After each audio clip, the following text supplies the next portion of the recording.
আল্লাহ রাব্বুল আলামিন বলেন, অমান আযলামু মিম্মান কাতামা শাহাদাতান ইনদাহু মিনাল্লাহ আমাল্লাহু বিগাফিলিন আম্মা তা'মালুন। সূরা বাকারার 140 নম্বর আয়াতের শেষের দিকে আছে, আমরা যাদেরকে আলেম মনে করি, বিশাল জুব্বা গায়ে আছে, লম্বা চওড়া, বড় বড় দাড়ি, হাতে তসবিহ, দুনিয়ার কোনো খেয়াল নেই। আল্লাহ বলেন না, আমার দৃষ্টিতে বড় জালেম তো ওইটা যার কাছে কোরআনের জ্ঞান থাকার পরে দুনিয়ার কোনো স্বার্থ পেয়ে গোপন করে দেয়। এরকম আলেম এ দেশে 54 বছরে ছিল না, এখন নেই। আগে আরো বেশি ছিল, এখন একটু কমেছে, তারপরও কম না, এখনো অনেকে আছে। ওদেরকে বাতিল যারা, তারা টাকা পয়সা দিয়ে এদেশে যেন ইসলাম কায়েম হতে না পারে সেই জন্য তাদের ব্যবহার করছে। ঘোষক বলছিলেন কি যেন, যে এমন ওয়াজ করেন যেন এই এলাকায় সাদাবাজি না হয়, এলাকায় মানুষ খুন না হয়। তা আমরা তো ওইটাই চাই, ওইটা যেন আসতে না পারে। আমি একটা হাদিস পড়ছিলাম আজকে আসার সময়, নবীজি বলেন, আর ইবনে ওমর রাদিয়াল্লাহু তাআলা আনহু قال قال النبي صلى الله عليه وسلم فاتبعوا الصراط الأعظم। তোমাদের ভেতরে যাদের দ্বারা ইসলাম কায়েম করা খুব দ্রুত সম্ভব বলে মনে হয় তোমাদের, তোমরা তাদেরকে অনুসরণ করবা, সাহায্য করবা, পেছনে থাকবা। আপনি সব বাদ দিয়ে নিরপেক্ষ দৃষ্টি দিয়ে বলেন তো, বাংলাদেশে এখন ৭৩টার উপরে দল আছে। আমি যতটুকু অ্যানালাইসিস করেছি এই দেশ নিয়ে, যতটুকু দেখলাম, বাংলাদেশে ইউনিয়ন পরিষদ থেকে শুরু করে আন্তর্জাতিক পরিমণ্ডল পর্যন্ত সুচারুরূপে দুর্নীতি ছাড়া বাস্তবতার সাথে আল্লাহর বিধান দিয়ে চালানোর ক্ষমতা এখন এই দেশে জামাত ইসলামীর আছে। যদি অন্য কোন দলের থাকে আপনি নাম বলেন, আমি তার ওয়াজ করব, বলেন। হ্যাঁ, ইসলামপন্থী দল এখনো প্রায় আছে 39টা। একটাকেও দিলে তারা সংসদ থেকে শুরু করে আপনি এই ইউনিয়ন পর্যন্ত পুরাটা, এমনকি আন্তর্জাতিক পরিমণ্ডলে যে ব্যবস্থাগুলো আছে চালানোর সক্ষমতা এখনো হয়ে ওঠেনি। কিন্তু জামাত ইসলামী বাংলাদেশে এভাবে লোক তৈরি করা আছে। আপনি বলেন, এটাকে আমি বানিয়ে বললাম? তাহলে হাদিস ছিল ফাত্তাবিউস সিরাতাল আযম, অনুসরণ করবা তাদের যাদের দ্বারা ইসলাম কায়েম করা দ্রুত সম্ভব। তা আমি তো হাদিসের বাংলা বললাম, খালি নামটা চলে এসেছে জামাত ইসলামী। অন্যটা যদি আমি পেতাম তাহলে তাদের নাম বলতাম। আমি তো মিলিয়ে দেখছি যে না, কেউ সম্ভব না। হয়তো ইউনিয়ন পারবে, উপজেলা পারবে, পৌরসভা পারবে, হয়তো সংসদ ভবনও পারবে। আন্তর্জাতিক পরিমণ্ডলে যে বিষয়গুলো আছে এগুলো ক্যাপচার করার জন্য যোগ্যতা লাগে। বিদেশে একজন মেহমান এসেছে, আপনার সাথে অর্থনীতি নিয়ে আলোচনা করবে। আপনাকে অর্থনীতি পুরাটা তাকে ইসলাম দিয়ে সুদ ভিত্তিক অর্থনীতি, ওটা ভেঙ্গে চোরমার করে এটাকে বিজয় করা লাগবে। সে তো আপনাকে আসবে বড় বড় জায়গা থেকে এসে এমন এমন যুক্তি দেবে, আপনি তার ভাষাও বোঝেন না, তার যুক্তিও বোঝেন না। আপনি শুধু নিজের দেশ নিয়ে চলতে পারবেন। এতটুকু একটা দেশে প্রায় 18 কোটির উপরে আমরা মানুষ বাস করি। আমি বিশ্বের এমনও দেশে গেছি, এই দেশের তুলনায় ওই দেশটা কমপক্ষে 7 ডবল বড়, অথচ মানুষ মাত্র 1 কোটি। বলেন তো, এর চাইতে 7 ডবল বড় একটা বিশাল দেশ, মানুষ মাত্র 1 কোটি। তাও বাংলাদেশের মানুষ সেখানে আছে 40 লাখ। আর ওই দেশের মানুষ এবং বিভিন্ন জায়গা থেকে এসে হয়েছে 60 লাখ। অথচ দেশটা এই দেশের তুলনায় 7 ডবল বড়। আমি যখন জার্নি করতাম এই দেশটা, আমি পুরা এলাকা ঘুরে দেখলাম 1150 কিলোমিটার হয় টেকনাফ থেকে তেতুলিয়া। অথচ আমি ওই দেশে, এই প্রদেশ থেকে ওই প্রদেশে প্রায় 2200-3000 কিলোমিটার প্রতিদিন রান করেছি। এত বড় বিশাল দেশ, মানুষের সংখ্যা মাত্র 1 কোটি। তারা যদি মনে করে না বিশ্বের কোনো জায়গায় আমাদের ধর্ণা দেওয়ার দরকার নেই, আমরা নিজেরাই উৎপাদন করি, নিজেরা স্বয়ং সম্পন্ন আমরা থাকব, পারবে তারা? তা আপনি পারবেন না। আপনাকে বিভিন্ন দেশ থেকে খাবার নিয়ে আসা লাগবে, রসদ জোগানো লাগবে। আন্তর্জাতিক পরিমণ্ডলে যে ব্যবসা বাণিজ্যগুলো আছে, রেমিটেন্স যোদ্ধা যারা আছে, ওরা যদি সব বন্ধ করে বলে যা তোর দেশে ফেরত যা, আপনি ভিক্ষা করে খাবেন। রোহিঙ্গারা তো আছে, যাই হোক আপনি রোহিঙ্গার বাবা হয়ে যাবেন। এই জন্য বাস্তবতার দিকে তাকিয়ে বলছি ভাই, আমরা যা দেখতে পাচ্ছি এই হাদিসের আলোকে, ইউনিয়ন পরিষদের মেম্বার থেকে শুরু করে আন্তর্জাতিক পরিমণ্ডল পর্যন্ত সব জায়গায় সততা এবং যোগ্যতা এবং দুর্নীতি মুক্তভাবে এরা যে চালাতে পারে তার প্রমাণে 1 বছর 1 মাস। 1 বছর 1 মাসে এদের ভেতরে একটা চাঁদাবাজি মানুষ পাওয়া যায়নি। ডাইলখোর নেই, মদখোর নেই, এমনকি বিড়ি খোরও নেই। আপনি বলেন, যদি ধরিয়ে দেন তো বলেন যে অমুক বিড়ি খায়। হ্যাঁ, যদি কয়েকটা খায়ও মনে করবো কেবল নতুন এসেছে। গত পরশুদিন জমান নামাজ পড়ে বের হলাম, 18 জন এসে আমারে বলছে হুজুর আমরা এতদিন মানুষের তৈরি করা আইনের পক্ষে ছিলাম, এখন আর নেই, এখন আমরা দিন কায়েম করতে চাই। এই পদ্ধতি যেহেতু বাংলাদেশ জামাত ইসলামী এখন এগিয়ে আছে, সুতরাং আপনি আমাদেরকে এই দলে নিন। আমি বললাম কালেমা পড়ানো লাগবে? বলছে না, কালেমা আমরা জানি, কিন্তু এতদিন ভুল পথে ছিলাম। আমি জোয়ার যা দেখছি, সারা দেশে যে জোয়ার উঠেছে, সরা নসরের আয়াতগুলো মনে হচ্ছে আল্লাহ এই মাত্র বাংলাদেশে আবার নাজিল করল। বিশেষ করে ডাকসু আর জাকসুর পরে অনেকে এখনো চাপাবাজি করছে, যা ডাকসু জাকসু কি হয়, কি হয় মানে আপনার এত ভয় কেন? কোরআনে কারিমে আল্লাহ জানিয়েছিলেন, কোরআনের কথা তো আর মিথ্যা হওয়া সম্ভব না। ইদা জা নাসরুল্লাহি ওয়াল ফাত, যখন আসবে আল্লাহর সাহায্য তখন আপনি বিজয় দেখতে পাবেন। আর বিজয়ের সূচনা কি, নমুনা কি, সিমটম কি, চিহ্ন কি, এগুলো আল্লাহ একটা একটা করে দিচ্ছেন। ওয়ারাআইতান নাসা ইয়াদখুলুনা ফি দীনিল্লাহি আফওয়াজা, আপনি হে নবী আপনি দেখতে পাবেন দলে দলে পালে পালে মানুষ ইসলামে প্রবেশ করছে। ইসলাম মানে জামাত ইসলামী না, ইসলাম মানে যারা দিন কায়েম করতে চায় জমিনে, এটাই আসল ইসলাম। এদেশে বহু ইসলাম আসে, তারা দিন কায়েম করতে চায় না, তারা আরো বিরোধিতা করে। এই কথা বলেন না কেন? এই জন্য অনেক আলেম লেগে গেছে ইসলামী আন্দোলনের বিরুদ্ধে। একামতে দিন যারা কায়েম করতে চায় তাদের বিরুদ্ধে ফতোয়াবাজি পর্যন্ত অনেক নাম করা আলেম করছে। আমার নাম ধরা লাগবে? এগুলো তাদের মুখের কথা না, ওদেরকে বলানো হচ্ছে। আপনি দেখেছেন এই দেশের একজন নাম করা পীর, সে পর্যন্ত স্ট্যাটাস দিয়েছে যে এতদিন আমরা জামাত ইসলামের বিরোধিতা করতাম, আওয়ামী লীগের পামে পড়ি। ও সব বলে ফেলিস যে ওদের ধোঁকাবাজিতে, ওদের প্রতারণায়, ওদের কথা মতো বিরোধিতা করতাম। এখন দেখছি এই দেশে ইসলাম ইউনিয়ন থেকে সংসদ পর্যন্ত পূর্ণাঙ্গভাবে চালানোর সব জায়গায় লোক আছে জামাত ইসলামের।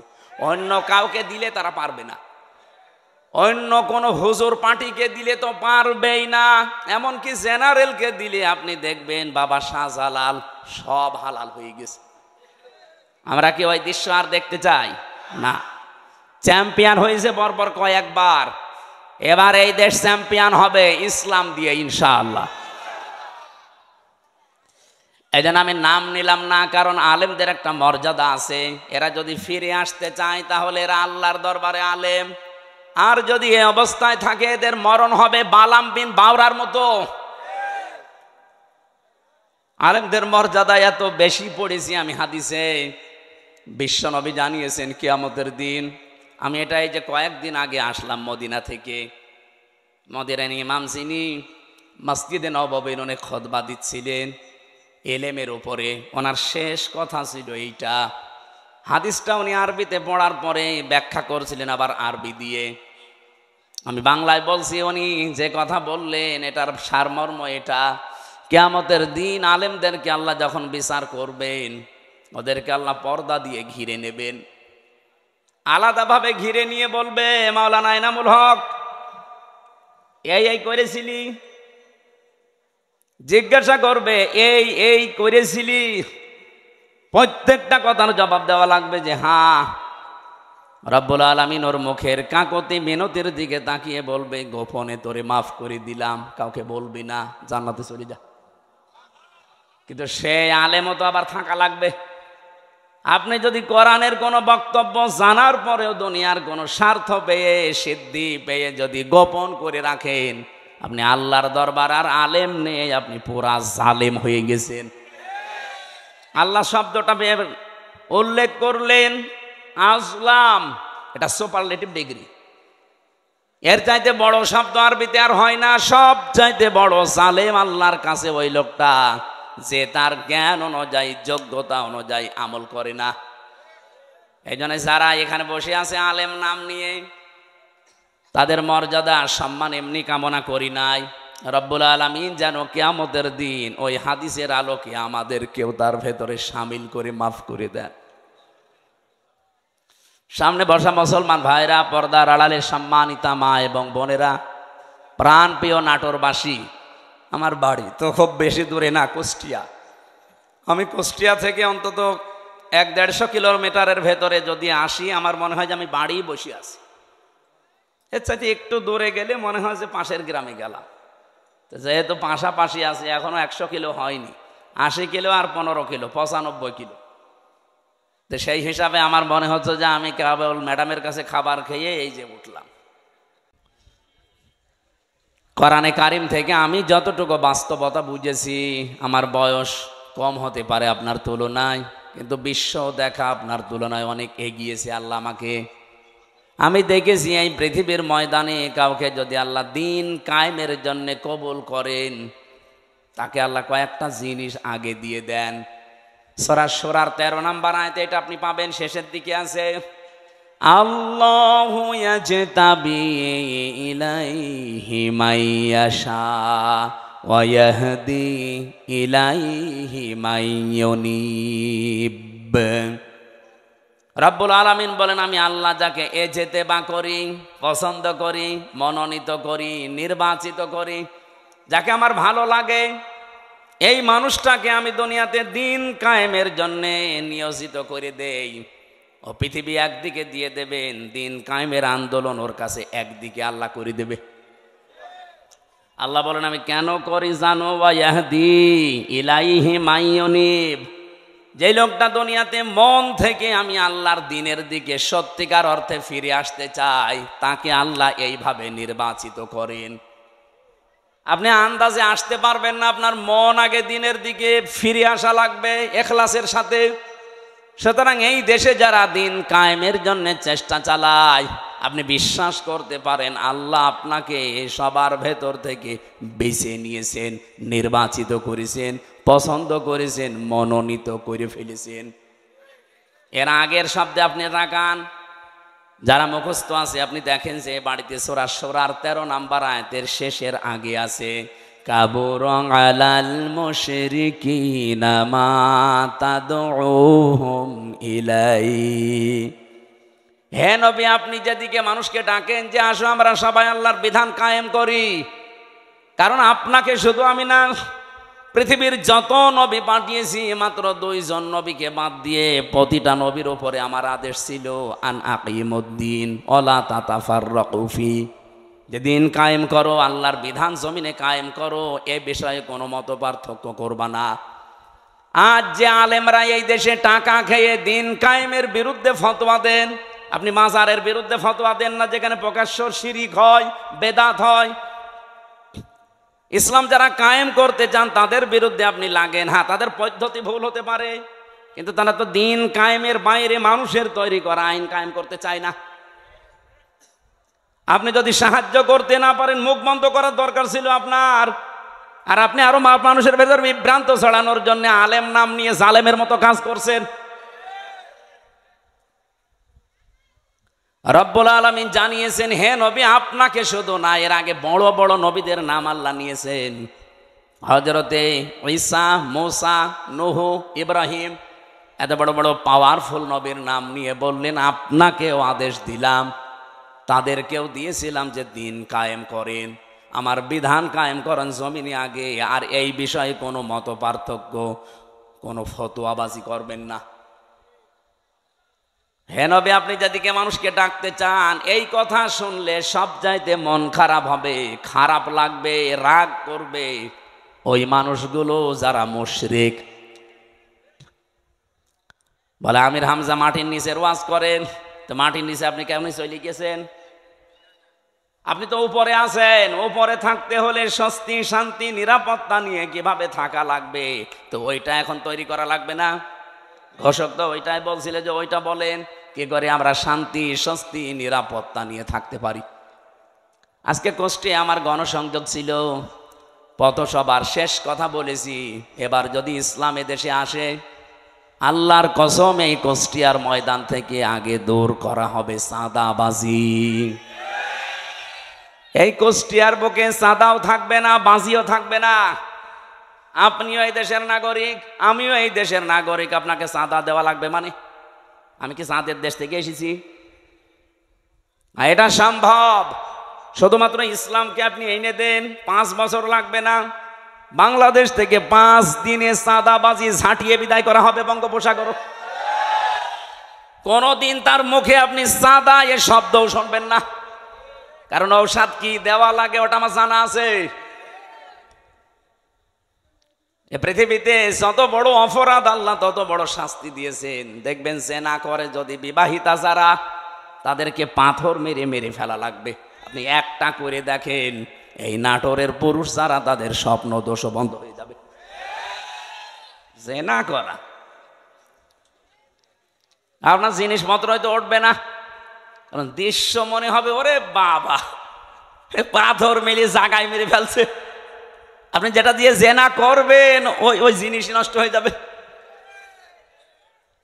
চুরি করলে হাত কেটে দাও, আপনি একটা করেন, দেখেন চুরি বন্ধ হয় কিনা। কারণ আল্লাহ পাক ভালো করে জানে যে ঔষধ দেওয়া লাগে কোন জায়গায়। যারা ডাকাতি করে, যারা সন্ত্রাসী করে, যারা চাঁদাবাজ, তাদেরকে বিপরীত দিক থেকে অঙ্গ প্রত্যঙ্গ কেটে দেওয়ার নিয়ম সূরা মায়েদায় আছে। একটা কেটে দেন, আপনাদের নাটোরের কেন্দ্রীয় মসজিদের সামনে অথবা জজকোর্টের সামনে নিয়ে, এই নাটোরে আর কিয়ামতের আগে চাঁদাবাজি হবে না। এটা সম্ভব এবং আমরা পারবো ইনশাআল্লাহ, সামনে আসবে।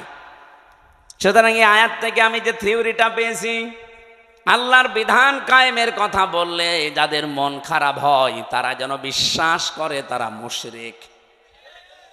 আপনি হয়তো বলতে পারেন কি আমি নামাজ পড়ে আসলাম, আরে ভাই আপনি টের পাচ্ছেন না যে কোনো কায়দায় আপনার দ্বারা শিরিক হচ্ছে, প্রকাশ্যে হোক গোপনে হোক। আর যারা শিরিক করে তারা কি বলেন বলেন, এর চাই তার স্পষ্ট কি বলা যায়? অবশ্যই আপনার দ্বারা কোনো না কোনো ভাবে শিরিক হচ্ছে, নয়তো আল্লাহ বলতো না যে কাবুরা আলাল মুশরিকিন, যে মুশরিকদের কাছে খারাপ লাগবে। মা তাদউহুম ইলাই, আপনি যেদিকে মানুষকে ডাকছেন, এই কথা শুনলে সবচাইতে বেশি খারাপ লাগবে, মন খারাপ হবে, রাগ করবে। এমন কি ওয়াইদা তুতলা আলাইহিম আয়াতুনা বাজ্জিনাতিন তারিফু ফি ওয়ুহিল্লাযিনা কাফারুল মুনকার। এটা সূরা হজের 58 কি সূরা হজের 70-72 নম্বর আয়াতের ভেতরে আছে। রব্বুল আলামিন বলেন, হে নবী, যখন কোরআনের ব্যাখ্যাগুলো আপনি বিশ্লেষণগুলো তেলাওয়াত করে করে শোনাবেন, তখন দেখবেন যে মানুষগুলো বুঝে ফেলেছে যে কি বলতে চায়। আপনার প্রতি দেখবেন ওরা মাত্র শরবত নিয়ে, মিষ্টি নিয়ে আসবে না, ওরা আপনাকে মনে হবে খেয়ে ফেলবে। আমারও তো মনে হচ্ছে আয়াতটা বাংলাদেশে এখন মিলে যাচ্ছে। বলে হুজুর কোরআনের কথা বলবেন, আমি কি এটা বাইরের কথা বললাম? কোরআনটা আমি আমার মন মতো গলার সুর দিয়ে আমি যখন তেলাওয়াত করি, আপনার ভালো লাগে। ওইটা মাতৃভাষায় বলতে গেলে আপনার কাছে মনে হয় যে নিজের দিকে যাচ্ছে। নিজের দিকে যায় এই কারণে, কারণ আপনি এই কাজগুলো দুনিয়ায় করেন। অনেক জেলায় যাওয়ার পরে আমার কানে কানে মুখ নিয়ে বলে, হুজুর আমার বিরুদ্ধে বলবেন না। তা আমি আপনার বিরুদ্ধে বলবো? আপনার আমি চিনি? কোথায় আমার বাড়ি কুষ্টিয়ায়, কোথায় আপনার বাড়ি সেই সিলেট, মৌলভীবাজার, সুনামগঞ্জ, সেই দোয়ারা বাজার, যেতেই লাগে 2 দিন। আমি আপনাকে জীবনে দেখেনি, চিনি না, আপনার বিরুদ্ধে বলবো কেন? বলছে না, আপনি যা বলেন আমি দেখি আমার বিরুদ্ধে যাই। তার মানে আপনি ওই কাজ করেছে। জেলে যাওয়ার আগে একবার গিয়েছিলাম খুলনা রূপসা থানা। আমি আলোচনা শুরু করব হঠাৎ করে, সেই সময় তো একেবারে রমরমা জালেমদের, উনি ওই এলাকার সভাপতি, ওই ফ্যাসিস্টদের, এসে আমারে বলছো হুজুর মাটির নিচের ওয়াজ করবেন। আমি না। ওপরের ওয়াজ করবেন? হ্যাঁ। ওপরের ওয়াজ যদি করেন, ওপরে আপনাকে আমি একটা সাবজেক্ট বলে দেই, পারিবারিক জীবন নিয়ে কথা বলবেন।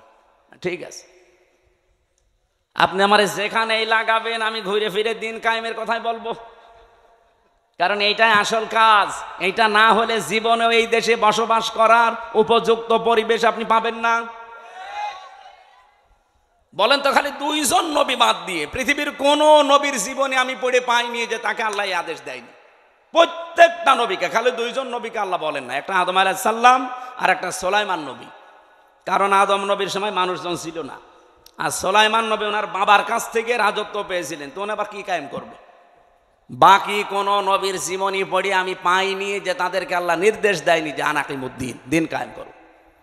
নামাজ পড়া যেমন ফরজ, এমনকি বহু নবীর জীবনে আমি পড়েছি তাদের জীবনে নামাজ ছিল না, তাদের জীবনে রোজা ছিল না, কিন্তু তাদের জীবনে দিন আল্লাহর বিধান কায়েম করা লাগবে এইটা ছিল। আল্লাহর বিধান আরো আছে যেগুলো, ওইগুলো। আমার ভাইরা, এখান থেকে আপনার জন্য আমার যেটা বক্তব্য, যদি আপনার মন খারাপ লাগে তাহলে আপনি বুঝে নেবেন যে আপনার দ্বারা যেহেতু শিরিক হচ্ছে আর আপনি মুশরিক, মুশরিকের কোনো ইবাদত কবুল হওয়ার সম্ভাবনা আছে। এতটুকু বললেন।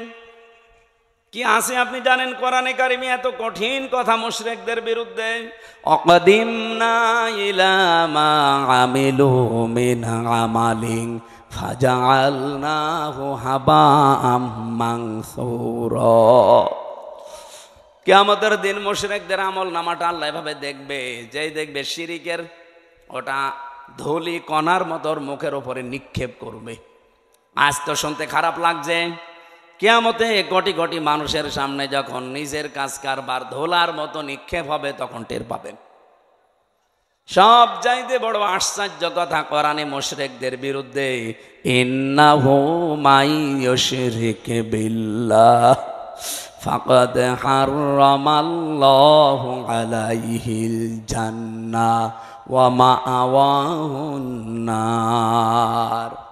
রব্বুল আলামিন বলেন, আমি আল্লাহ নিজে হারাম করে দিয়েছি জান্নাতটা মুশরিকদের জন্য। অথচ বাংলাদেশে বহু মানুষ যে শিরিক করে ও জানেও না। এই জন্যই তো তাফসীর মাহফিলের আয়োজন করেছে। আমরা জেনে হোক না জেনে হোক শিরিক করে যদি মুশরিকি হয়ে যায়, তা কিসের ঈদগায় মাহফিল দিয়েছেন, কিসের মসজিদ বানাচ্ছেন? আশা করছে আপনার আজকে বিবেক খুলবে। আরে ভাই, আপনি আমল না করেন, ইমানটা নিয়েও যদি যেতে পারেন, তাও তো জাহান্নামে যাওয়া লাগবে না। আর ইমানও আপনি এনেছেন, শিরিকও করছেন, আপনি জান্নাত আপনার জন্য হারাম। এতটুকু আল্লাহ যদি শেষ করে দিতেন, আমি আয়াত বলতাম না, ও মাওয়াহুন নার, আল্লাহ তার আশ্রয়স্থল বানাবে জাহান্নাম। আমার তো আয়াত পড়ার পরেই বাংলাদেশের থেকে তাকিয়ে ভয় হয়, এদেশের বহু মানুষ অলরেডি শিরিক করে জাহান্নামী হয়ে গেছে। নাটোরবাসী বড় ভালোবাসি আপনাদের পাশের জেলা, খুব ভালো করে খেয়াল করে দেখেন শিরিক জীবনে হচ্ছে কিনা। বলতে পারেন যে না, আমার জীবনে শিরিক নেই। কে বলেছে আপনাকে?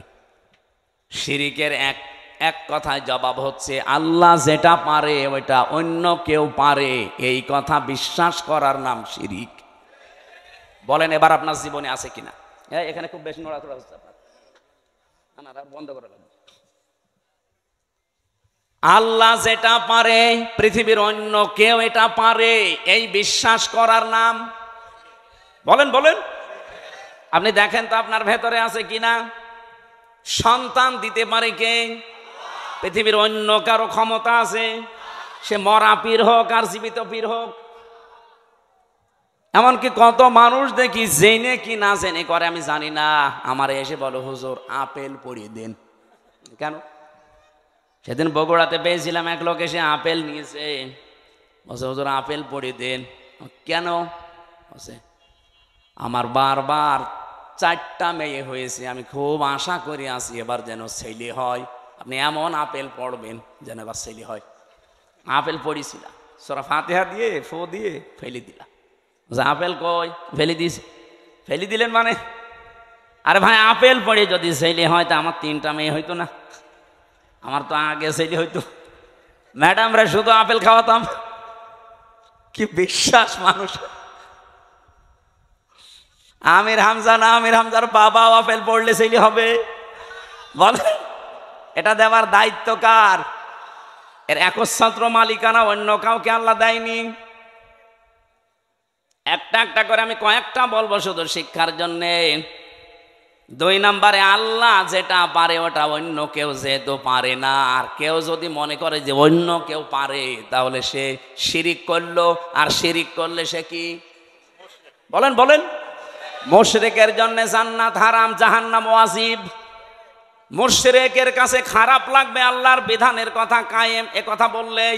এ কথাগুলো কার? একটাও কি আমি বানিয়েছি? না, সব দলিল দিয়েছি। কিন্তু আমি সূরা শুরার 13 নম্বর আয়াতের শেষের দিকে, সূরা মায়েদায় আছে, প্রত্যেকটা আয়াতে আল্লাহ সাজিয়ে দিয়েছেন একটা একটা করে। সূরা ফুরকানের 23 নম্বর আয়াতে আছে।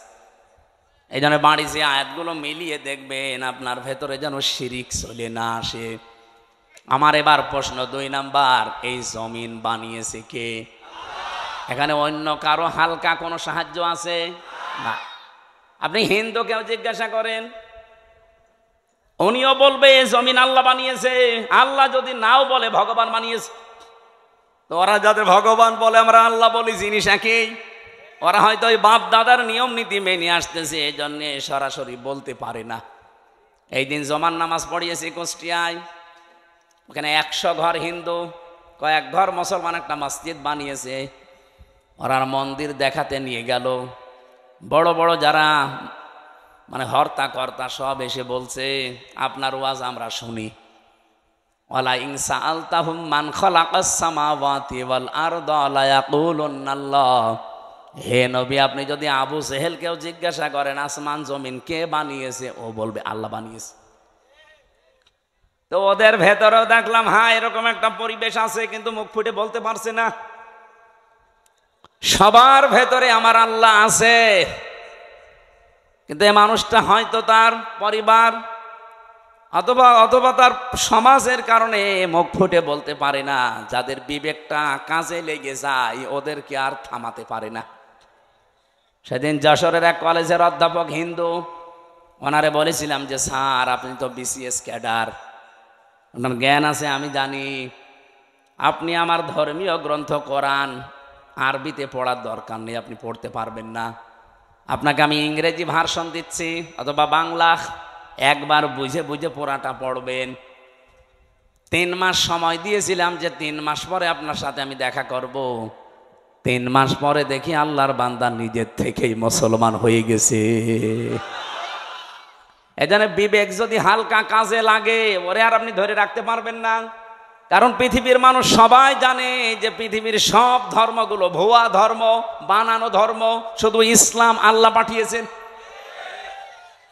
এই জন্য অন্যান্য ধর্মে যারা আছে বাইরের দেশগুলোতে গেলে আমি দেখেছি খ্রিস্টানদের সাথে আমি কথা বলেছি, ইহুদিদের সাথে বসে কথা বলেছি, ওদের চেহারা দেখলে আপনি জীবনও টের পাবেন না যে ইহুদি। আমার তো আর জুব্বা কত বড়, আমার চাইতে বড় জুব্বা গায়ে দেয়। আমার তো আর দাড়ি কয়টা, আবার দাঁড়িয়ে পর্যন্ত মাথায় পাগড়ি বাঁধা। ওর স্ত্রী সাথে আছে 5-6টা ছেলে মেয়ে, হাত মোজা পা মোজা পরা। দেখলে মনে হবে যে জিবরাইলের ছোট ভাই। নাম জিজ্ঞাসা করি যখন তখন টের পাই যে তো ইহুদি। যেই বলে যে আপনার নবীর নাম কি, বলে জোসেফ। জোসেফ মানে মোসা। ইহুদি মোসা আলাইহিস সালামের অনুসারী দাবি করে। এই তখন বুঝি আরে তো মুসলমান না, জোসেফ বলছে মানে মোসা নবীকে মেনে চলে ওরা, যদিও মোসা কেউ মানে না। খ্রিস্টানদের সাথে দেখা হয়েছিল আমেরিকায়, জিজ্ঞাসা করলাম ভাই ইংরেজিতে হ্যালো ব্রাদার, ওনারে আমি যত ভালো প্রশ্ন করলাম একটা একটা করে। প্রথম প্রশ্ন ছিল যে আপনার হোয়াট ইজ ইয়োর নেম। ওনার নাম বলার পরে আমি টের পেয়েছি যে না, এ মুসলমান না। কারণ ইহুদির নামের সিরিয়াল আমি জানি, খ্রিস্টানদের নামের সিরিয়াল আমি জানি, বৌদ্ধদের নামের সিরিয়াল আমি জানি। এর নাম শুনলেই বুঝি। যে এখন বলে যে আপনার নবীর নাম কি, হোয়াট ইজ ইয়োর প্রফেট, ও তখন বলছে আমার নবীর নাম হচ্ছে যিশু। যিশু মানে ঈসা। বলেন তো এই যে মানুষগুলোকে প্রথমে দেখলে আপনি জীবনও সাইন করতে পারবেন না। এত সুন্দর চেহারা, ধবধবে ফর্সা, দাড়ি মানে পাগড়ি এবং জোব্বা গায়ে, বিশাল সাদা জোব্বা গায়ে, স্ত্রীর সাথে আছে, একেবারে চোখও দেখা যায় না, হাত মোজা পা মোজা দেওয়া। বাস্তবতা যেটা আমি এখান থেকে নিয়ে আসতে পারি, ওই মানুষগুলো আজ মুশরিক, ওই মানুষগুলো আজ শিরিক করছে। শুধুমাত্র যদি বিবেকটা একটু কাজে লাগাতো, এই পৃথিবীর কোনো ধর্মে মানুষ থাকা সম্ভব না ইসলাম ছাড়া। খালি বিবেকটা মানুষ কাজে লাগায় না, এই জন্য বিভিন্ন ধর্মে প্রায় 4,500 ধর্ম এখন দুনিয়ায়। কত? 4,500। বাইরের দেশগুলোতে গেলে এগুলো আরো বেশি দেখা যায়। মালয়েশিয়াতে আমি যে বিশ্ববিদ্যালয়ে গিয়েছিলাম, ওখানে 120টা দেশের ছেলে মেয়েরা পড়ে। আপনি চিন্তা করতে পারেন 120টা দেশের মানুষ ওখানে পড়ে, তাহলে এক একজনের ভাষা এক একটা, 120টা ভাষায় তারা কথা বলে আলাদা আলাদা, কিন্তু নিজেরা যখন কথা বলে আমাদের সাথে তখন ইংরেজিতে বলে। আমি মালয়েশিয়া ইন্টারন্যাশনাল ইসলামিক ইউনিভার্সিটি, যেটা এটা আমাদের কুষ্টিয়া ভার্সিটির চাইতেও প্রায় অন্তত 15-20 ডবল বড় হবে, এত বড় বিশাল এরিয়া। বাসে করে গাড়িতে করে যাওয়া লাগে এক ক্লাস থেকে আর এক ক্লাসে। আমি যাদের সাথে ঘুরছিলাম থাইল্যান্ডে বাড়ি কয়েকজনের, রাস্তায় ঘুরছি রাত তখন প্রায় বাজে রাত 2টা। হঠাৎ দেখে একটা মোবাইল পড়ে আছে, আমারে উনি ওনার ভাষা দিয়ে বলছে আপনার বাড়ি তো বাংলাদেশে। এই মোবাইলটার পাশ দিয়ে যদি শুধু বাংলাদেশ আর ভারতের ছেলে মেয়েরা না যায়, তো কিয়ামত পর্যন্ত পড়িয়ে থাকবে, কেউ নেবে না। আমার কি সুনাম করলো না, বাস দিল। আমরা বলছি বাংলাদেশ আর ভারতের ছেলে মেয়েরা যদি যায়, ও গায়েব করে ফেলবে। পৃথিবীর এখানে প্রায় 120টা দেশের ছেলে মেয়েরা আছে, কেউ এর পাশ দিয়ে গেলে ঘুরিয়েও তাকাবেন না যে লোকের জিনিস আমি কেন নেব। কিন্তু আপনারা যে এমন মানুষ, আমি ওনারে পরে হাসির ছলে বললাম যে ভাই আপনি কি আমার সুনাম করলেন না বাস দিলেন। আমি যে কথা তুলেছিলাম, আজ বিবেকটা কাজে লাগিয়ে একটা বিসিএস ক্যাডার মাত্র 3 মাসের ভেতরে, উনি আরবিও পড়ে নাই, শুধু বাংলা আর ইংরেজি ভার্সন পড়ে অলরেডি মুসলমান হয়ে গেছে। আর আপনার কি হয়েছে? এবার আসেন, যারা বিশ্বাস করে যে জমিন আসমান আল্লাহ বানিয়েছে, আবু জেহেল যদি বিশ্বাস করে থাকে, না কিছু লাগবে না, একটু ভালো করে শোনেন তো। আপনি কোন দিকে তাকান? আপনি ওয়াজ দিয়েছেন, আপনি যদি না শোনেন না, আরো অ্যাক্টিভ হওয়া লাগবে। এভাবে ক্লাস করে মানুষ? আপনি কি পাস? না, আপনি তো মানে ক্লাস করতে হলে অ্যাক্টিভ হওয়া লাগে। এইভাবে ক্লাস করা যায়? এই যে স্যার বসে আছে, জিজ্ঞেস করেন তো, এইভাবে ক্লাস নয় মানুষ। আরো অ্যাক্টিভ হন ভাই। আমি যে কথা বলি ওখান থেকে দেখবেন একটা শিক্ষা বের হবে। আমি আন্দাজে কোনো কথা পাঁচাল পারি না, অবশ্যই এখানে একটা শিক্ষা আছে, নাই তো বলতাম না। কি আছে সেইটা বের করার জন্য এই যে আন্টি শান্টি করছি। রব্বুল আলামিন বলেন যেহেতু আসমান আর জমিন আমি বানিয়েছি, আলা লাহুল খালাক ওয়াল আমরু তাবারাকাল্লাহু রাব্বুল আলামিন। বানিয়েছেন যিনি, হুকুম চলবে তার, এ বিধান কার? তাহলে আপনার বিবেকের কি বলে যে জমিন আসমান আল্লাহ বানিয়েছে আর এখানে চলবে মানুষের তৈরি করা আইন? একটা কথা হইল। তাহলে আল্লাহ যেটা পারে ওইটা অন্য কেউ, তাহলে জমিন আল্লাহর বিধান চলবে, আল্লাহর এখানে অন্য কারো বিধান চলতে পারে না। যদি অন্য কারো আইন, অন্য কারো বিধান আপনি চালাতে চান, আপনি অবশ্যই শিরিক করছেন। আর শিরিক করলে লোকটা কি? এইরকম মুশরিকের কাছে আল্লাহর বিধানের কথা বললে মন পাওয়া যাবে? তার কি হবে? রাগ হবে, গা জ্বলবে, মারতে আসবে। তাহলে বাংলাদেশে এবার বলেন তো 92% মুসলমান আমরা না 92% মুশরিক? আমাদের রাগ হয় কেন? দোষ তো আপনার না, আপনি শিরিক করে ফেলছেন। জমিন আল্লাহর, আপনি নিজে বলছেন এখানে আইন চলবে আল্লাহর, অথচ আপনি এমন এক দল করেন যে দল আল্লাহর আইন বিশ্বাস করেন। তাহলে আপনার শিরিক হচ্ছে না? আর এই কথাটা আমি একটু বাংলা, ইংরেজি, আরবি মিলে বলতে গেলে আপনার রাগ হয় না? এরপরও আমি জানি কিছু মানুষের মন ফিরবে না, কারণ ওদের আবু জেহেলের মতো খতম করে দেওয়া। খাতামাল্লাহু আলা কুলুবিহিম ওয়া আলা সামিইহিম ওয়া আলা আবসারিহিম গিশাওয়া ওয়া লাহুম আযাবুন আযীম। হে নবী, আমি ওদের অন্তরের উপরে মোহর লাগিয়ে দিয়েছি। আপনি যতই সুন্দর করে বলেন, নবীজি আবু জেহেলের কাছে 350 বারের উপরে দাওয়াত নিয়ে গেছে, এরপরও লোকটার মন তৈরি হয়নি।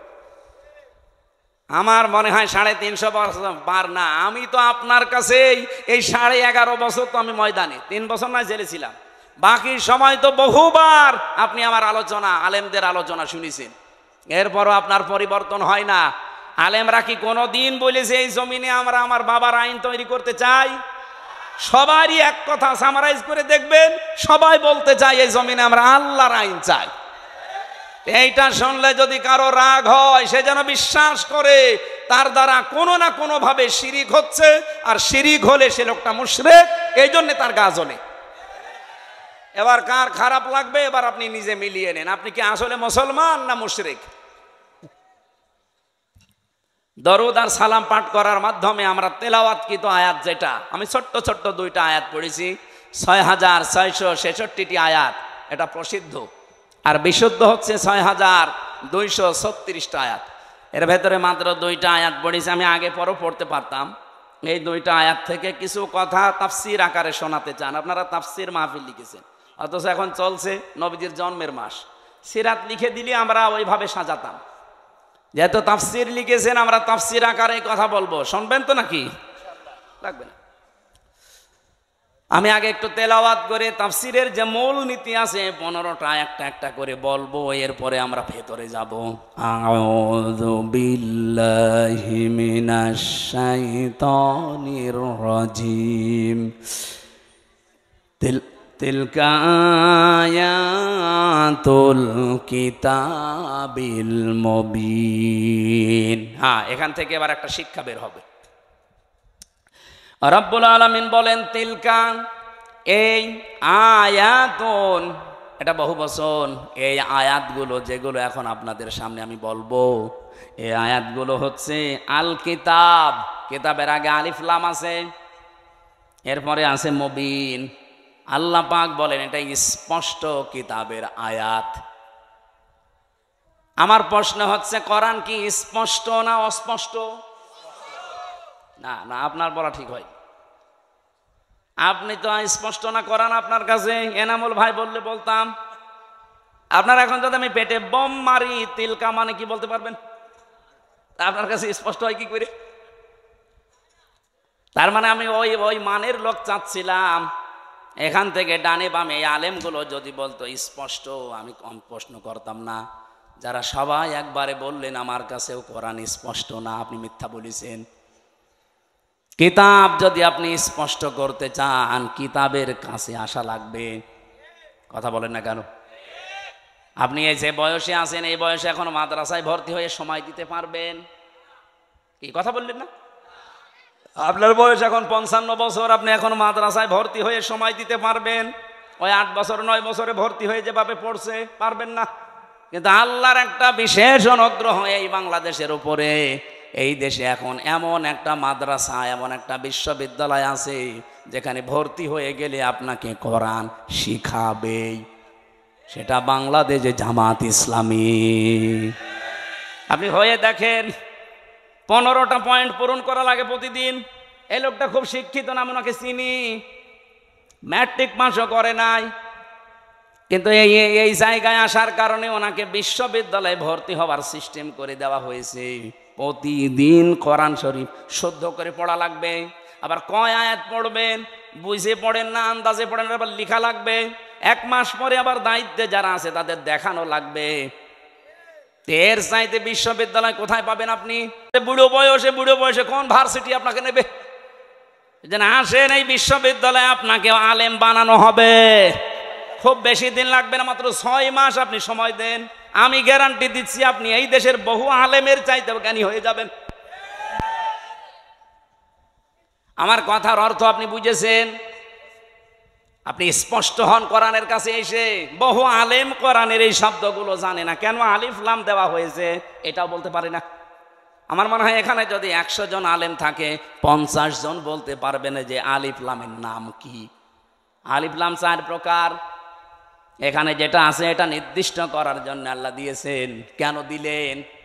এই পৃথিবীতে কিতাব বলতে একটাই, কোরআন শরীফ। কোরআন বাদ দিয়ে পৃথিবীর যত বই আছে সব কোরআনের ব্যাখ্যা। যেভাবেই লেখেন না কেন ওটা কোরআনের ব্যাখ্যার ভেতরে পড়বে। আপনি যদি চাঁদ নিয়ে লেখেন, চাঁদের কথা কোরআনে নেই, বলেন। যদি এই জমিন নিয়ে লেখেন, জমিনের কথা কোরআনে নেই।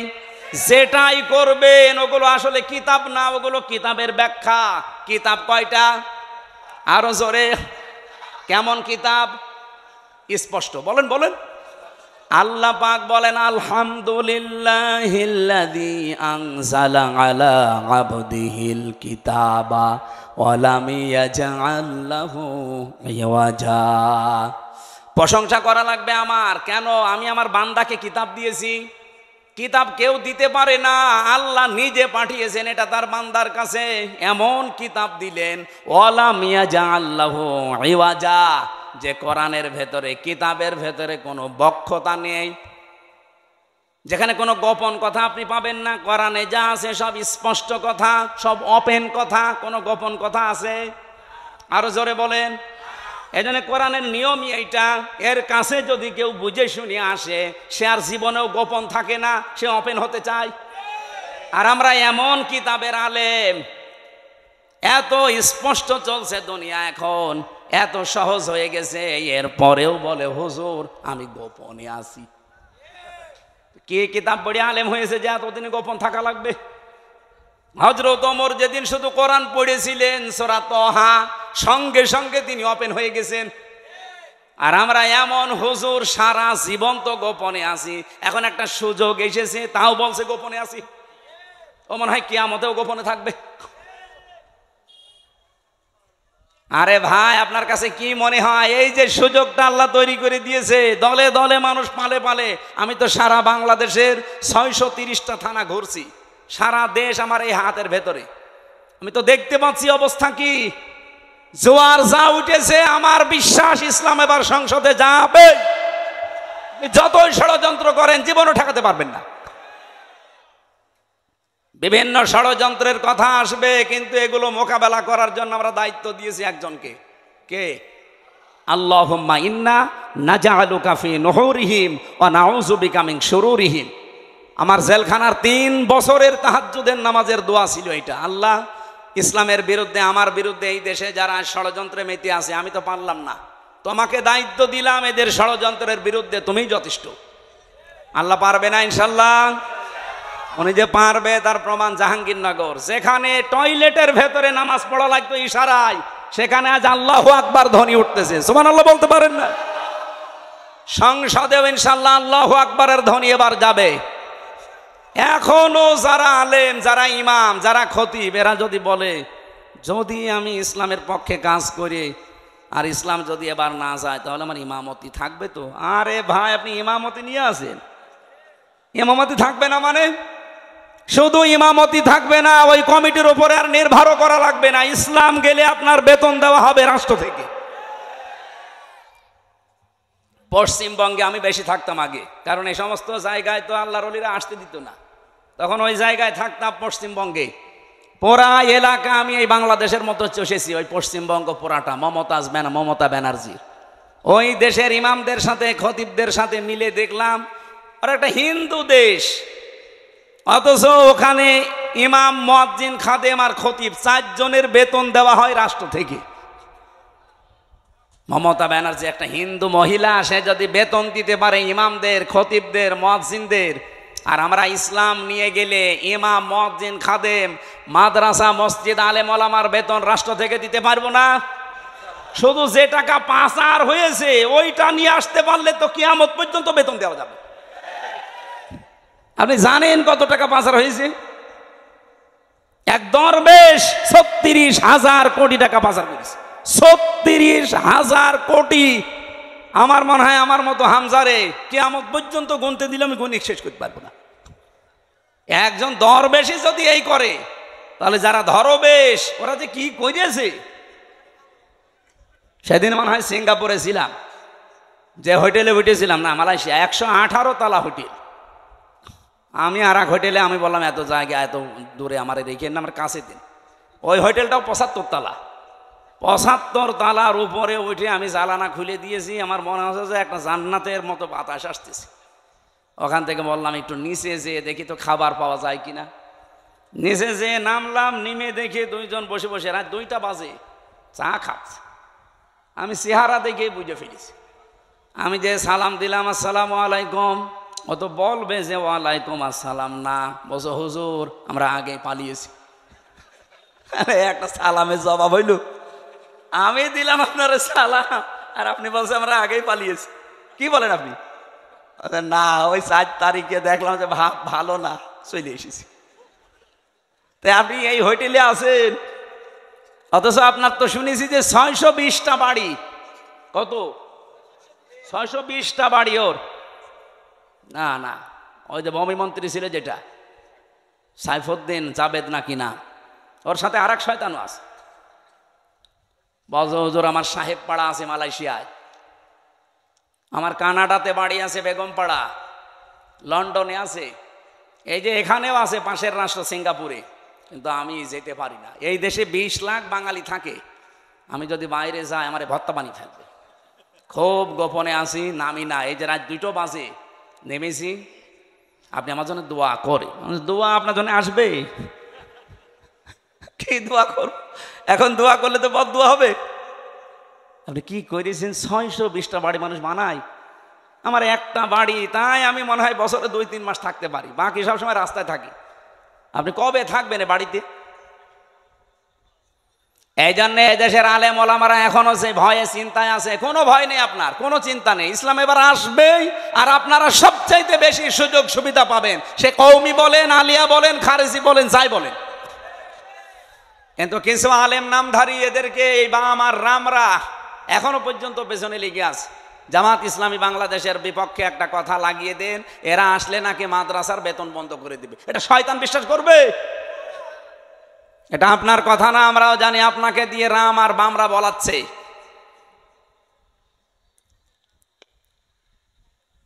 আমার ভাইরা, এই জন্য কিতাব যেহেতু স্পষ্ট, আমরা স্পষ্ট কথা এবার বলবো। এটা যদি কেউ রাজনীতির গন্ধ খুঁজে মনে করেন এটাও আমাদের মতো ধান্দাবাজি, এক চোর আর একজন কেউ চোর মনে করে, কি কথা বলেন না কেন? আমি তো কোরআনের আয়াত দিয়ে স্পষ্ট কথাই বলবো এবার। কিন্তু আপনার ভেতরে দোষ আছে, আপনি মনে করবেন আমিও মনে হয় আপনার মতো ধান্দাবাজ।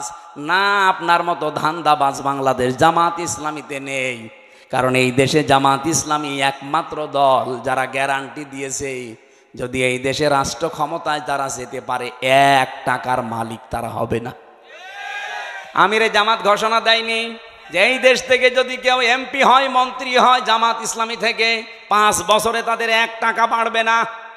অন্য কোন দলের লোক এই ঘোষণা দিক, ওই দল থেকে এমপি দাঁড়াবে না। কি কথা বলেন না কেন? আমার নিজের আসনে একজন আছে, উনি ঘোষণা দিয়েছে এই সিট রক্ষা করার জন্য আমি দরকার হয় 50 কোটি টাকা খরচ করব। আপনার কি লাভ? আমার 1 টাকা খরচও নেই, তোলার ধান্দাও নেই। আর আপনি 50 কোটি টাকা যদি খরচ করেন, আল্লাহর কসম আপনি 100 কোটি টাকা মারবেন। এরকম মারিং কাটিং যারা, তাদের মতো আমরা হব এবার? বলেন বলেন। ওরা তো আমাদেরকে এইটাই মনে করে, এই জন্য ট্যাগ দেয় যে এরা আমরা নাকি ইসলাম নিয়ে আমরা ব্যবসা করি। কে বলিস আপনাকে? আমরা ইসলাম নিয়ে ব্যবসা করি না, আমরা জান্নাতের টিকিট বিক্রি করি না। জান্নাতে যাওয়া যায় কি করে? আমরা রাস্তা দেখাই। আপনি এভাবে দেখান, আপনারটাও মানুষ যাবে। আপনি দেখাতে পারেন না, আপনি শুধু আছেন মারিং কাটিং এর ধান্দায়। বাবা শাহজালাল কুত্তা বিড়াল সব হালাল, সব হালাল করে নিয়েছে। কুত্তা বিড়াল কি সব হালাল? তো মানুষের কাছে তো মনে হচ্ছে সব হালাল হয়ে গিয়েছে। আল্লাহ এত শত শত ঘটনা দিয়েছেন কোরআনে, তার ভেতরে একটা ঘটনা আমাদেরকে শোনাচ্ছেন আশার সঞ্চার করার জন্যে। দেখেন তো আপনার আশা জাগে কিনা। নাতলু আলাইকা মিন নাবাই মূসা ওয়া ফিরআউনা বিল হক। নাতলু মানে আমি তেলাওয়াত করছি। কে বলেন বলেন? আল্লাহ বলেন আমি তেলাওয়াত করছি আলাইকা, আপনার কাছে বা আপনার উপরে আমি তেলাওয়াত করছি আপনার নিকটে। মিন নাবাই ঘটনা থেকে। কার ঘটনা? মূসা ওয়া ফিরআউনা, মূসা এবং ফেরাউনের বিল হাক্কি, সত্য ঘটনা। তার মানে এখন যেটা বলা হবে এটা মিথ্যা। বলেন বলেন। আল্লাহ বলেন আমি সত্য ঘটনাটাও যেমন তেমন ভাবে না, যথাযথভাবে তোমাদেরকে আমি শোনাচ্ছি। হ্যাঁ, এটা শুনলে কি হবে? লিকৌমি ইউমিনুন, যে জাতির ভেতরে আমি আল্লাহর প্রতি বিশ্বাস আছে এই ইমানদারদের জন্য আমি বর্ণনা করছি। কি হয়েছিল শোনো, তোমরা তো ওই সময় ছিলে না। ইন্না ফিরআউনা আলা ফিল আরদি, অবশ্যই ফেরাউন এই জমিনের ভেতরে ছিল একজন স্বৈরাচার, সন্ত্রাসী, সীমা লঙ্ঘনকারী। আমি একটা শব্দ যদি বানিয়ে বলি, যারা এখানে বসেন তাদের জিজ্ঞাসা করেন, আমি আয়াতটা বাংলাদেশের সাথে মিলিয়েছি। বলেন তো আল্লাহ ১৫০০ বছর আগে না হাজার হাজার বছর আগের ঘটনা এটা? এই নাজিলি হয়েছে এই ঘটনাটা ১৫০০ বছর আগে। তিনি বললেন এই পৃথিবীর জমিনে একজন ফেরাউন ছিল, সে ছিল সীমা লঙ্ঘনকারী। কি করেছিল সে? ওয়াজআলা আহলাহা শিয়া, এই জমিনে ওর দেশের মানুষের ভেতরে দলে বিদলে মানুষকে বিভক্ত করে রেখেছিল। আমাদের বাংলাদেশের দিকে তাকান, এই ৫৪ বছরে বহু মানুষ এই দেশে দায়িত্বে এসেছে, তাদের একমাত্র টার্গেট ছিল ইসলাম যেন এক জায়গায় হতে না পারে। এবার একটু ৮টা দল ইসলামী এগুলো একটু এক জায়গায় এসেছে, অনেকের মাথা খারাপ হয়ে গেছে। ফেরাউনের অভ্যাস ছিল এই, ওর কর্মসূচি দিয়ে রেখেছিল এরা যেন এক জায়গায় হতে না পারে। এদের দলে বিদলে বিভক্ত করতে করতে ছোট ছোট দল বানিয়ে দাও। এ বাংলাদেশে এমনও দল আছে, উনি সভাপতি, ওনার ছেলে সেক্রেটারি, আর কেউ নেই। কি আমি বানিয়ে বললাম? জেলখানায় আমার সাথে একজনের দেখা হয়েছিল, ওনার নাম আব্দুল মতিন। উনি হচ্ছে আল্লাহর দলের সভাপতি সারা বাংলাদেশের। ওনারে বললাম যে ভাই আপনি তো সভাপতি, সেক্রেটারি কে? বলছে আমার ছেলে। ৮ লোক, বলছে আর কেউ নেই। ওইটাও একটা দল, আল্লাহর দল। এরকম দলে বিদলে বিভক্ত করে রেখেছে। ৭৩টা দল চলছে বাংলাদেশে এখন, শুধু নিবন্ধিত দল ৪৯টা। বাংলাদেশে আরো যেগুলো আছে আমি সেই দিন হিসাব করে দেখলাম ৭৩টার উপরে। তাহলে এই যে ফেরাউন এই কাজ করেছিল হাজার হাজার বছর আগে, আর এই লেডিস ফেরাউনও আমাদেরকে দলে বিদলে বিভক্ত করে রেখেছিল এই কয় বছরে। ফেরাউনের সাথে দেশের কাজ মিলছে না। ফেরাউনের কাজ আর একটা ছিল, ইস্তাদিফু তাইফাতাম মিনহুম ইউযাব্বিহু আবনাহুম ওয়া ইস্তাহয়ী নিসাহুম। ওই ফেরাউন দুর্বল করে রেখেছিল এই দলে দলে বিদলে বিভক্ত করে। ওই দেশে পুরুষদেরকে সে মেরে ফেলতো আর মেয়েদেরকে সে বাঁচিয়ে রাখতো। এর দুইটা অর্থ হতে পারে, হয়তো সন্তান হত্যা করেছিল লাখের উপরে, আপনারা জানেন। পুরুষদেরকে মেরে ফেলার অর্থ কি? এই ফেরাউন লেডিস যেটা বিদায় নিয়েছে এইটাও কিন্তু এই কাজ করেছিল, পুরুষদেরকে সরাসরি হয়তো জবাই করে মেরে ফেলেনি, কিন্তু একটা মানুষ যোগ্যতা সম্পন্ন হওয়ার পরে শুধু দলীয় পরিচয় দেখে তার চাকরি হয়নি, তার মানে তাকেও মেরে ফেলার সামনে। আমি কথা বোঝাতে পারিনি?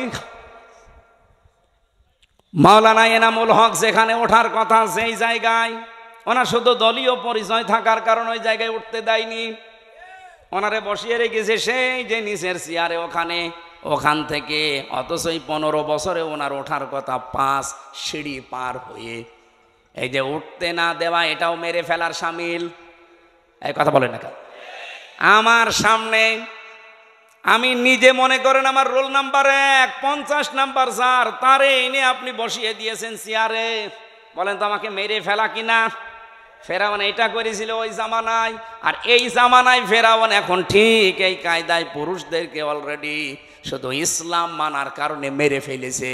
ঢাকা বিশ্ববিদ্যালয়ে মাদ্রাসার ছাত্র ছাত্রীরা ভর্তি হতে পারবে না, অথচ আমার চাইতে অনেক অগা আছে ভার্সিটি ভর্তি হতে পারবে। ইসলামকে তারা কোন জায়গায় নিয়েছে? ক্লাস 5 এবং 8-এ বৃত্তি পরীক্ষায় আগে 100 মার্ক ছিল, এই জালেমরা এসে ওইটাও তুলে দিয়েছে। এর যে কিছুদিন আগে 2 নবীর নাম নিয়ে যিনি বসে আছেন, ডক্টর মোহাম্মদ ইউনুস, কয় নবী? 2 নবীর নাম, অথচ গানের মাস্টার নিয়োগ দিল, শরীর চর্চার মাস্টার নিয়োগ দিল, 1 থেকে 5 পর্যন্ত একটা আলেম মাওলানা নিয়োগ দিতে পারে নাই। এই কথা বললেন না কেন? এই দাবি নাটোরবাসী করে কিনা যে আমরা প্রত্যেকটি প্রতিষ্ঠানে 1 থেকে 5 পর্যন্ত একজন আলেম মাওলানা টিচার চাই? এই দাবি আছে কার? দেখে লিল্লাহি তাকবীর। দেখেন তো, হাত তোলেন কে? দেখেন, এটা রেকর্ড হচ্ছে, তোলেন। আপনি কোরআনের পক্ষে আছে এটা আজকে হাত তুলে দেখান। ডক্টর মোহাম্মদ ইউনুসের কাছে যদি নাও যায়, এটা আরো সে চলে গেছে ইনশাআল্লাহ। ইব্রাহিম নবীর পক্ষে একটা ব্যাঙ পোশাক করেছিল, তাই আল্লাহ তারে কবুল করে নিয়েছে, তার পোশাকও পাক। আর আপনি আজকে কোরআনের শিক্ষার পক্ষে হাত তুলে কিয়ামতের দিনে এই হাত আপনাকে জান্নাতে নেওয়ার জন্য চেষ্টা চালাবে ইনশাআল্লাহ। আমার ভাইরা, তাহলে পুরুষদেরকে মেরে ফেলতো আর মেয়েদেরকে সে বাঁচিয়ে রাখতো ভোগ করার জন্যে, অথবা তাদেরকে দিয়ে জেনা ব্যভিচার করিয়ে করিয়ে সমাজটা নষ্ট করার জন্যে। ইন্নাহু কানা মিনাল মুফসিদিন, আল্লাহ পাক বলেন নিশ্চয় সে ছিল ফাসাদ সৃষ্টিকারী, সীমা লঙ্ঘনকারী, বিশৃঙ্খলাকারী। এ পর্যন্ত আল্লাহ যদি শেষ করে দিতেন, এই আয়াতগুলো আমি বলতাম না। এবার একটা আশার বাণী শুনিয়েছেন, ওয়ানুরিদু আন্নামুন্না, আল্লাহ পাক বলেন আমি একটা ইচ্ছা করলাম। এই এদিকে তাকান, ইচ্ছা করছে আমির হামজা কে? আরো জোরে বলেন। আল্লাহ বলেন আমি একটা ইচ্ছা করলাম। কি? আন্না মুন্না, আমি অনুগ্রহ করব, দয়া দেখাবো, আলাল্লাযিনা, তাদের উপরে, আলাল্লাযিনা ইসতাদঈফু ফিল আরদ, এই জমিনের ভেতরে ফেরাউন যাদেরকে দুর্বল করে রেখেছিল, জুলুম, অত্যাচার, নির্যাতনের স্টিম রোলার চালিয়ে যাদেরকেও দুর্বল করে রেখেছিল বনি ইসরাইল মুসা নবীর দলকে, আমি চাইলাম, আমি আল্লাহ ইচ্ছা করলাম তাদেরকে জমিনে একটু কিছু দয়া দেব। কি দয়া দেব? ওয়ানাজআলাহুম আইম্মাতান, আমি চাইলাম যে তাদেরকে জমিনের নেতা বানাবো। আল্লাহ কিন্তু নেতা বানার আরম্ভ করে দিয়েছে। এক কথা বলেন না কেন?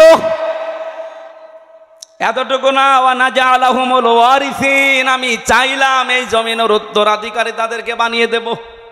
আমার তো মনে হচ্ছে খাপের খাপ মুমতাজের বাপ মিলে যাচ্ছে। এখন যদি মনে করেন না ওদের সাথে মেলছে, আমাদের সাথে মেলে না, আপনার সাথে মেলবে কি করে? আপনার আদর্শ আছে, আপনার চরিত্র আছে। রাত 9টার পরে তো আপনার পা ঠিক মতো মাটিতে পড়ে না। আপনার চরিত্র কিসের? আপনি লাল পানি খান, আপনি ডাইল খান, আপনি বাবা খান, আল্লাহ কাদের উপরে দয়া করেছে এটা দেখা লাগবে। যাদের উপরে ফেরাউন জুলুম অত্যাচার নির্যাতনের স্টিম রালি চালিয়েছিল, আমার তো মনে হচ্ছে 54 বছরে যাদের উপরে মিথ্যা তহমত দিয়ে উল্টাপাল্টা কথা দিয়ে জাতির কাছ থেকে আলাদা করে রেখেছিল, বিশেষ করে 15.5 বছরে সবচাইতে বেশি জুলুম অত্যাচার নির্যাতন যে দলের উপরে করা হয়েছে, ওই দলকে আল্লাহ একটা অনুগ্রহ দিয়ে তাদেরকে জমিনের নেতা বানাবে এবং শাসন ক্ষমতা তুলে দেবে। আপনি বলেন মিলছে কিনা? যদি না মেলে আমি আয়াত পড়বো না। আমার তো কোরআন হাদিস পড়ে দেখতে পাচ্ছি, হ্যাঁ একেবারে 100% মিলে যায়। অনুমাক্কিনা লাহুম ফিল আরদ, আল্লাহ বলেন আমি চাইলাম জমিনে আমি তাদেরকে ক্ষমতায় বসাবো। অনুরিয়া ফিরআউনা ও হামানা ও জুনুদাহুমা, আর আমি দেখাবো ফেরাউনকে হামানকে, হামান মানে মন্ত্রী, ফেরাউনকে আল্লাহ দেখাবে। এখন লেডিস ফেরাউন এখনো বেঁচে আছে, ওকে আল্লাহ দেখাবে। এমনকি ওর মন্ত্রী পরিষদ যারা পালিয়ে আছে তাদেরকেও দেখাবে। ও জুনুদাহুমা, এমনকি তার সৈন্যবাহিনী, তার দলের লোক যারা, তাদেরকেও আল্লাহ নিজে দেখাবে। এখানে ফাইল কর্তা আল্লাহ নিজে। কি করবেন? মিনহুম মা কানু ইয়াহযারুন, যাদেরকে নিয়ে ওরা সবসময় ভয়ে থাকতো, যাদের বিরুদ্ধে মিথ্যা তহমত দিয়ে জাতির কাছ থেকে আলাদা করে রাখতো, আল্লাহ তাদেরকে বসিয়ে ওদেরকে দেখাবে। এই সিদ্ধান্ত কার? আপনার রাগ হয় কোন কারণে? আজ ডাকশো জাকশো রাখশো চাকশো শাকশো সব জায়গায় যদি বিজয়ীরা হয়, এ সিদ্ধান্ত নিয়েছেন কে? আরো জোরে।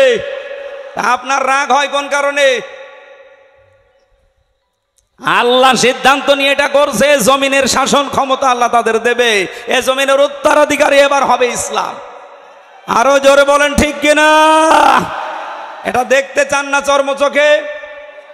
54 বছর তো বিভিন্ন জিনিস আমরা আনকমন দেখেছি, এবার একটু দেখি না কেমন কি লাগে। খালি ইসলাম 5 বছর লাগবে না, 2 বছর চলবে। এই বাংলাদেশ মিনি জান্নাত যদি না হয়, আপনারা আমার কাছ থেকে বুঝে নেবেন। খালি 2 বছর চলতে দেন কোরআনটা দিয়ে। 500 আইন আছে এর ভেতরে। 151 জন যদি এবার যেতে পারে না কোরআন বুকে নিয়ে, এদেশ ঠান্ডা করতে কাউকে লাগবে না, 151 জনই যথেষ্ট। এক এক অধিবেশনে একটা একটা করে আইন পাশ হবে, আর বাংলাদেশের মানুষের ভাগ্যের চাকা খুলে যাবে। মালয়েশিয়ার মতো দেশ 2004 সাল থেকে 21 বছরে তারা দাঁড়িয়ে গেছে, আর আমরা 54 বছরে দাঁড়াতে পারি নাই, শুধু এই ডাকাতদের কারণে। 1628 জন মানুষ এখন দায়িত্বে আছে। এই মানুষগুলো হযরত ওমরের মতো বানিয়ে দেন, আল্লাহর কসম এই দেশটা মিনি জান্নাত হয়ে যাবে। প্রশাসনের উপরে যেই মানুষগুলো এখন দায়িত্বে আছে, এদের উপরে যে বৈষম্য চলছে, ইসলাম আসলে এটা প্রথম দূর করা হবে। এই যে পুলিশের 2,13,000 পুলিশ আছে। আগের জামানার কথা বাদ দিলাম, জালেমদের সময়, এখন প্রায় 2 লাখ পুলিশই অন্তত ভালো, 13,000 একটু খারাপ আছে। এরপরও ওরা যে বাম হাতের ইনকাম করে, শুধু দোষ ওদের না। আমরা কোরআনে কারিমকে এবার যদি সত্যি জায়গা মতো নিয়ে যেতে পারি, সর্বপ্রথম হাত দেওয়া হবে এই দেশের প্রশাসনে। ওদের প্রথম কাজ হবে, ওরা মেনে চলবে ওদের আইজির কমান্ড। বাংলাদেশে কোনো নেতা খেতা কোনো নেত্রীর কথা ওদের শোনা লাগবে না।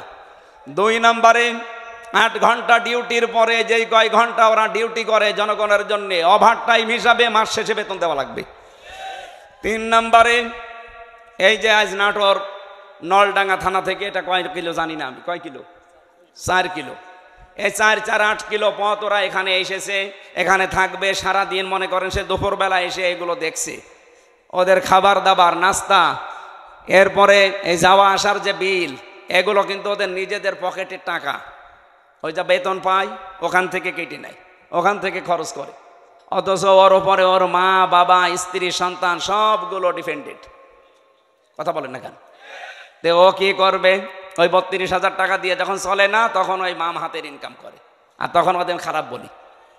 একটা মানুষ খারাপ হয় কেন? ওই রাস্তাটা বন্ধ করে দেন, ও খারাপ হবে না।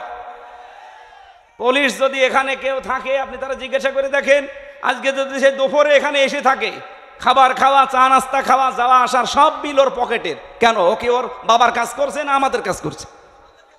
যে সমাজের কাজ যখন করবে, এই বিল সমাজের অথবা সরকারের দেওয়া লাগবে না? এটা দেওয়া হয় না। এরকম প্রত্যেক জায়গায়। আমি যে ওসিকে পড়াতাম কুষ্টিয়ায়, সেই 11 সালে ওনার বেতন ওই সময় মনে হয় কত 42,000 টাকা ছিল, আমার সঠিক মনে নেই। 42,000 টাকা বেতন, অথচ ওনার বউ আর মেয়ে আর ছেলে তিনজন ঢাকাতে যে ফ্ল্যাট নিয়ে থাকে 52,000 টাকা বেতন। তো কি ফেরেশতা জিবরাইল দিয়ে যাবে? এই কারণে শেষে একটু এদিক এদিক করে বলতো, হুজুর দোয়া করেন আল্লাহ যেন মাফ করে দেয়। আমরা এবার আর দোয়া না, এবার একেবারে এই যে 151 জন যদি যেতে পারে একটা একটা করে আইন পাশ হবে, আপনারাও শান্তিতে থাকবেন, ও প্রশাসনে হোক, বিচার ব্যবস্থায় হোক, ইসলামী অর্থনীতিতে হোক, সবাই আমরা এই দেশটাকে সাজিয়ে নিতে চাই। সুতরাং এই দেশে আর চাঁদাবাজি হবে না, এ দেশে মানুষ মার্ডার হবে না, ধর্ষণ বললাম না, সব নদশবন্ধ হয়ে যাবে। আল্লাহ রাব্বুল আলামিন এরকম একটা পরিবেশ আমরা চাই না। মেয়েরা যারা এসেছে তাদের সম্মান দেবেন, কারণ এই পৃথিবীতে আল্লাহ যখন কারো উপরে রাজি হয়, খুশি হয়, তখন তার বাড়িতে একটা মেয়ে পাঠায়। সুতরাং আমার প্রতি আল্লাহ খুশি হয়েছে আমার বিশ্বাস, কারণ তিনটা মেয়ে আল্লাহ আমাকে দিয়েছেন। এই 3টা মেয়ের উপরে যদি আমরা দায়িত্ব পালন করি, 1 নম্বরে তাকে পেয়ে খুশি হওয়া, 2 নম্বরে তার ভালোবাসা আদর করা, তার পেছনে খাওয়া দাওয়া করানো যে খরচ আছে, 3 নম্বরে তাকে দিনের শিক্ষা দেওয়া, 4 নম্বরে সৎ পাত্রে পাত্রস্থ করা। বাকি 3টা আমি আদায় করে অলরেডি ফেলেছি, 4 নম্বরটা বাকি আছে। যদি আমি করতে পারি, নবীর হাদিস যে এই মেয়েটাই আমাকে জান্নাতে পৌঁছিয়ে দেবে ইনশাআল্লাহ। যাদের মেয়ে আছে তারা খুশি না বেজার? খরচ করছেন তো, দিন শিক্ষা দিচ্ছেন, সৎ পাত্র থেকে পাত্রস্থ করবেন, যার বাম হাতের ইনকাম আছে নাকি। আল্লাহ আমাদের তৌফিক দিন। রাত গভীর হয়ে গেছে, মেয়েদের আরো বিস্তারিত বলতে পারতাম, আমার গলা ব্যথা করছে। মেয়েদের এই বইটা লিখেছি আমি, দাম্পত্য জীবনে যে মারামারি, গন্ডগোল, কলহ, খালি ঝগড়া, এটা মেটাতে হয় কি করে। এখানে 120 পৃষ্ঠা আছে, দাম্পত্য জীবনে কলহ এবং তার সমাধান। এটা একটা মেয়েদের জন্য, একটা ছেলেদের জন্য, আর এইটা শুধুমাত্র মেয়েদের জন্য। এই যে আদর্শ নারী এই স্টেজের পেছনে আছে বা গাড়িতে আছে, যাওয়ার সময় নিয়ে ওনাদেরকে পড়াবেন। আশা করছি পরিবারে শান্তি ফিরে আসবে।